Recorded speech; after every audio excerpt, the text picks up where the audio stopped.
Today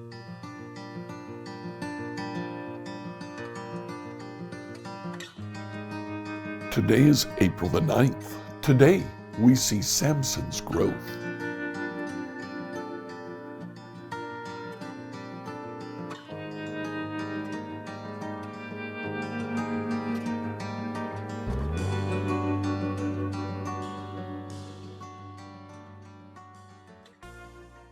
Today, as you read through the Bible in a year, please read Judges 13 and 14. This is the story of Samson.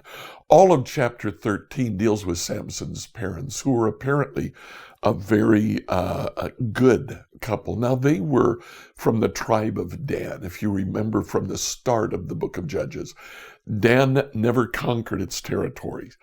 Instead, the Philistines that lived in that territory drove them to live in the hills, in the caves. So Samson's parents were apparently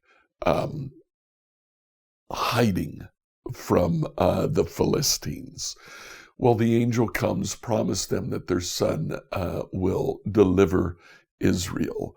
And the angel just says one thing. He is to follow the Nazirite vow from birth. The Nazirite vow: don't cut his hair, don't let him drink anything from the grape, juice or wine. Chapter 14, Samson is born. And if you remember from early in the book of Judges, it says, drive them out or your sons will want to marry their daughters. Samson comes to his parents and says, I want to marry a Philistine woman. They complain, but they acquiesce. They make arrangements for him to marry an Egyptian woman. He makes a gambling bet with the woman's friends. He tells them a riddle. His wife convinces him to give her the answer. She gives it to her friends. And Samson loses his gambling debt. What he does to pay off his gambling debt is he goes out and he kills 30 Philistines, taking their money and their clothes to pay off the gambling debt with the 30 friends of his wife. Again, we're seeing just how depraved Israel is. Even the judges are corrupt. Enjoy today as you read Judges 13 and 14. Again, the Israelites did evil in the Lord's sight. So the Lord handed them over to the Philistines, who oppressed them for 40 years. In those days, a man named Manoah from the tribe of Dan lived in the town of Zahorah. His wife was unable to become pregnant, and they had no children. The angel of the Lord appeared to Manoah's wife and said, even though you have been unable to have children, you will soon become pregnant and give birth to a son. So be careful, you must not drink wine or any other alcoholic drink, nor eat any forbidden food. You will become pregnant and give birth to a son, and his hair must never be cut, for he will be dedicated to God as a Nazirite from birth. He will begin to rescue Israel from the Philistines. The woman ran and told her husband, a man of God appeared to me. He looked like one of God's angels, terrifying to see. I didn't ask where he was from, and he didn't tell me his name. But he told me, you will become pregnant and give birth to a son. You must not drink wine or any other alcoholic drink, or eat forbidden foods, for your son will be dedicated to God as a Nazirite from the moment of his birth until the day of his death. Then Manoah prayed to the Lord, saying, Lord, please let this man of God come back to us again and give us more instructions about this son who is to be born. God answered Manoah's prayer, and the angel of God appeared once again to his wife as she was sitting in the field. But her husband Manoah was not with her. So she quickly ran and told her husband, the man who appeared to me the other day is here again. Manoah ran back with his wife and asked, Are you the man who spoke to my wife the other day? Yes, he replied, I am. So Manoah asked him, When your words come true, what kind of rules should govern the boy's life and work? The angel of the Lord replied, Be sure your wife follows the instructions I gave her. She must not eat grapes or raisins, drink any wine or any other alcoholic drink, or eat any forbidden fruit." Then Manoah said to the angel of the Lord, "Please stay here until we can prepare a young goat for you to eat." "I will stay," the angel of the Lord replied, "but I will not eat anything. However, you may prepare a burnt offering as a sacrifice to the Lord." Manoah didn't realize it was the angel of the Lord. Then Manoah asked the angel of the Lord, "What is your name? For when all this comes true, we want to honor you." "Why do you ask me my name?" the angel of the Lord replied. "It is too wonderful for you to understand." Then Manoah took a young goat and a grain offering and offered it on a rock as a sacrifice to the Lord. And as Manoah and his wife watched, the Lord did an amazing thing. As the flames from the altar shot up towards the sky, the angel of the Lord ascended in the fire. When Manoah and his wife saw this, they fell with their faces to the ground. The angel did not appear again to Manoah and his wife. Manoah finally realized it was the angel of the Lord, and he said to his wife, "We will certainly die, for we have seen God." But his wife said, "If the Lord were going to kill us, he wouldn't have accepted our burnt offering and grain offering. He wouldn't have appeared to us and told us this wonderful thing and done these miracles."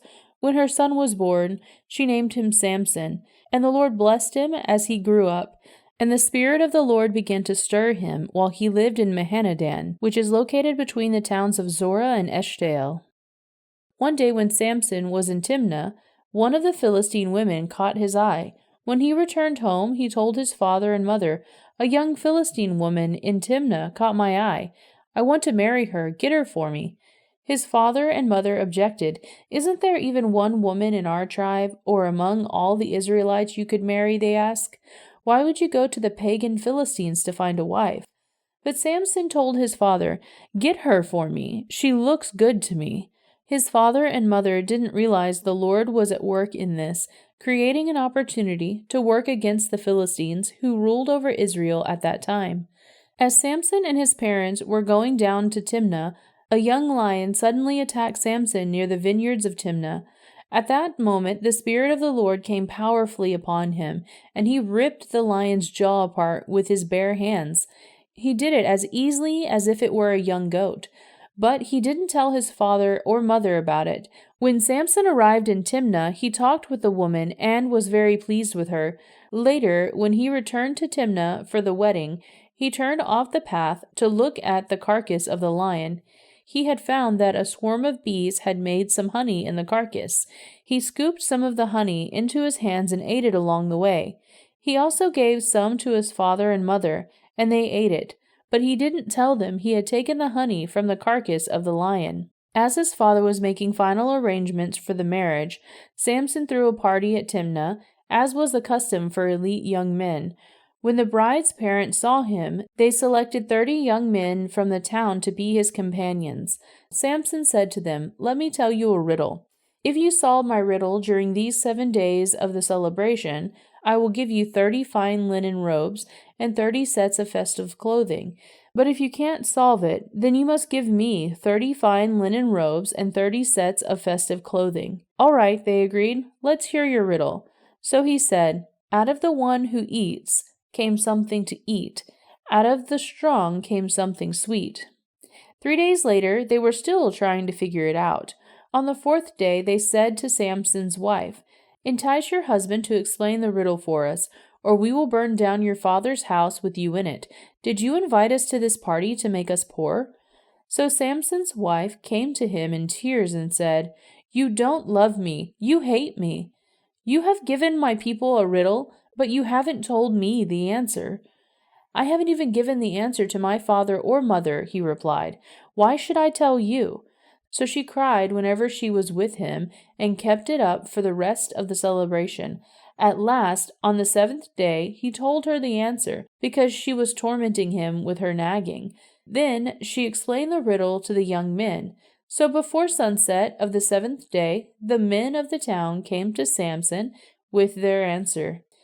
"What is sweeter than honey? What is stronger than a lion?" Samson replied, "If you hadn't plowed with my heifer, you wouldn't have solved my riddle." Then the Spirit of the Lord came powerfully upon him. He went down to the town of Ashkelon, killed 30 men, took their belongings, and gave their clothing to the men who had solved his riddle. But Samson was furious about what had happened, and he went back home to live with his father and mother. So his wife was given in marriage to the man who had been Samson's best man at the wedding. Scripture reading from the New Living Translation by Emily Herrera. Let's Find Out Together has a companion podcast, Salty Saints. Zach Kelly and I discuss apologetics, theology, and scripture. Look for it on your favorite podcast app, Salty Saints. Tomorrow, we'll see Samson's demise.